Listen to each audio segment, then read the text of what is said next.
My background has been in communication pretty much throughout my academic career.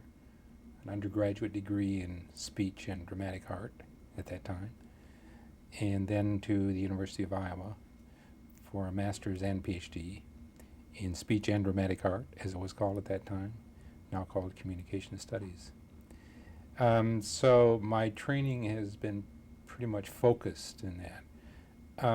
I did work in television for a short period of time, and then throughout some of my graduate work, worked in television. So I've been communication oriented for many years.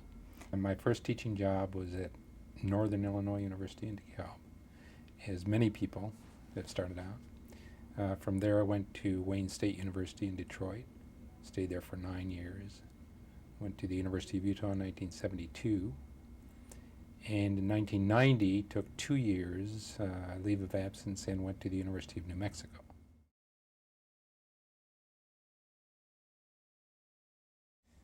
In 1976, when it was announced that there would be a presidential debate or a series of debates between Carter and Ford, I thought back to the research that had been done in 1960 on the Kennedy-Nixon debates, and there was very little empirical evidence that spawned yet a lot of speculation. There were volumes of speculation about the effect of those debates in terms of how the two candidates were portrayed. The story is that Nixon suffered visually from those debates because somebody came in and bumped some lights around. He was suffering from a case of the flu. He looked terrible on camera. Kennedy, on the other hand, took advantage of sun lamp treatments, had a professional makeup artist, wore a dark suit against a neutral background, and looked wonderful on camera.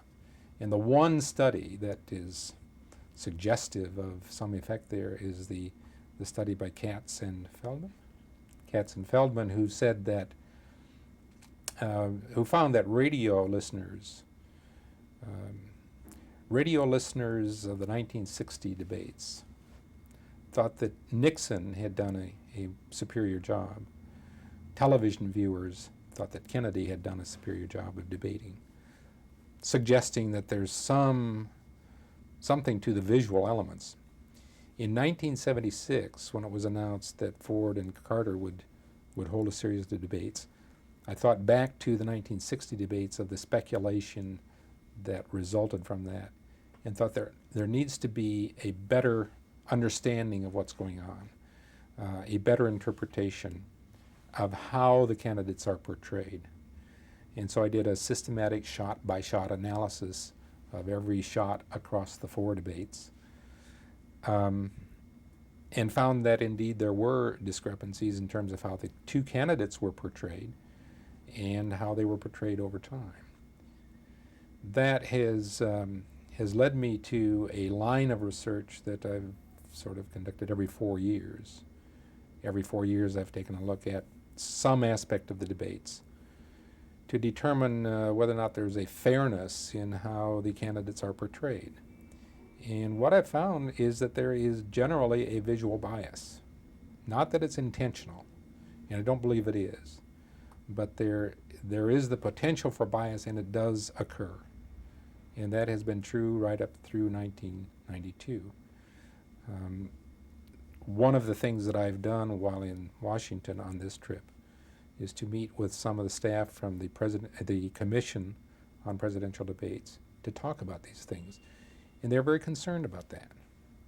But I think that the concern needs to go further. I think the concern needs to be brought to the attention of media professionals, to the public, and there are attempts to do that. Some of the work that's now being done in terms of how debates are used, how they are discussed by viewers, I think will address some of those issues.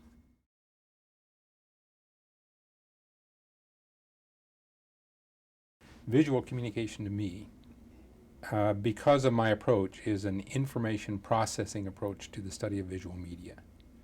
By that I mean taking the literature out of psychology, particularly perception and cognition, and trying to apply it to how we interpret visual images, mediated images. That's how I define visual communication.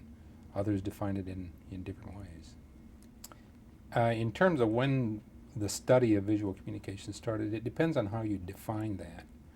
I think that there were a number of studies done in the 50s, early 50s, that were done primarily by the U.S. Navy and the U.S. Army that related to some of the things that we had interest in, that we have interest in now, in terms of visual communication. But in terms of an organized, systematic approach to it, I think that began in the early 70s. I know that's when I became interested in it. That's when I know that Zettel became interested in it, because he started his book then in visual communication, which I think was first published in '73. So our present focus toward visual communication, I think, had its beginnings in 1970s, early 70s. I think that a number of people who worked in television and film, who were also sort of research-oriented, began to think about these things and thought about, the possibility of it making a difference, of testing the effects of these. So I think that, a number of us have gone about it in different ways of trying to document what those things are and to come up with maybe a taxonomy of visual effects, of visual variables, whatever you want to call them, the things that tend to be important. It's a very, let me refer back to some of the debate stuff, in terms of doing a visual analysis of media content. It's a very time-consuming thing. The visual medium is so rich with information that you cannot take it all in. We talk about subliminal communication. A lot of those things are subliminal in terms of the angle at which the camera is photographing a person, in terms of the background or the visual context that the person is put into, in terms of the cut from one shot to the next, what context that creates. It's all very subtle. And yet all of these things are going on. And so it's a very rich source of communication, a very rich source of information that the viewer is exposed to. To examine that becomes a very tedious, very overwhelming process. In general, I think that our professional associations, the Speech Communication Association, the Association for Education in Journalism and Mass Communication, Broadcast Education Association, even those that are oriented toward mass comm, have sort of ignored visual communication as being a legitimate area of study because it doesn't deal with words. And I think that what gave it some impetus were people who had worked in the medium, like Herb Zettel, hopefully like myself, who began to see some things that were happening, or some things that needed to be called to the attention of other scholars, that this medium shapes that text. One of the things I did, I called it the visual context of argument. I'll have to send you that piece. The visual context of argument. And I looked at the debates between Bush and Dukakis in terms of how the visual medium shaped, the impact of those arguments. How the camera treats the speaker is an important dimension of this. For example, when the camera moves in, zooms in more tightly, what happens? The image becomes more intense. What the speaker has to say becomes more intense. The viewer becomes more engaged. On the other hand, when the camera moves away from the speaker, the camera zooms out, the viewer becomes less engaged, and the comments that the speaker made probably become less important.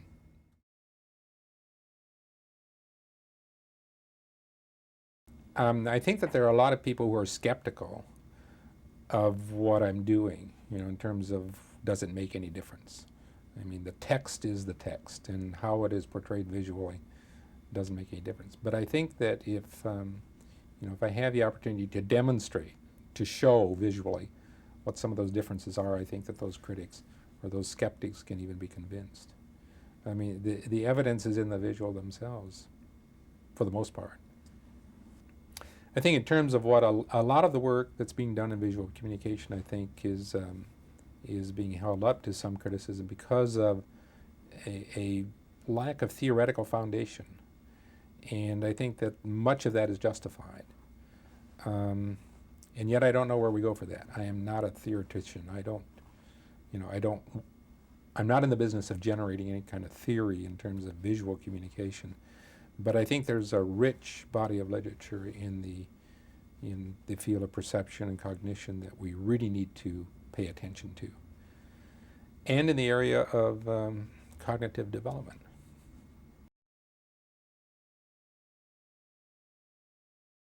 My training, primarily because I worked with Sam Becker at Iowa, was in empirical research. And so I've always had that bent. I want to understand things in an empirical way. I think I got that from Sam Becker, and it's never left me.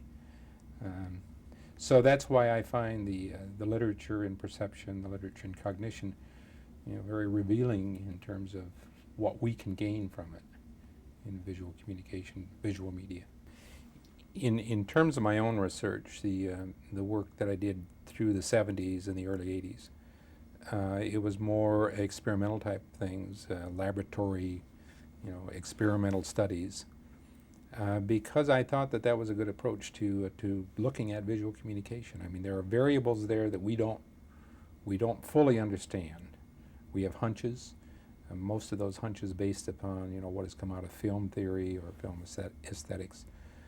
And so a lot of the stuff that I did during the early 70s into the early 80s was based upon that. In 1976, I became interested in doing more visual content analysis, and it started with the presidential debates of 1976. It was stimulated by the Nixon-Kennedy debates and what came out of that in terms of the volumes of speculative comment of how Nixon was treated badly in terms of the medium, how Kennedy was favored by the medium, and yet there was very little empirical evidence for that. And so in 1976, when it was announced that there would be a revival of those debates, it occurred to me that somebody ought to look at the visual elements of that. So what I tried to do is to frame the important variables that are there and do some comparative analyses from debate to debate in terms of how the candidates were treated, in terms of how these varied across the debates. And as the article that was finally published from that shows, there were some differences in terms of how the two candidates were portrayed. That initiated sort of a continued line of research that I've pursued every 4 years based upon the debates, and has also taken me into speech making at political conventions, and how Jesse Jackson, for example, in 1984 and in 1988 was portrayed differently by different news sources. So your impression of that event, what is created by the television medium, is really based upon how the medium itself recreated it, what it emphasized, what it selected, and how it restructured it.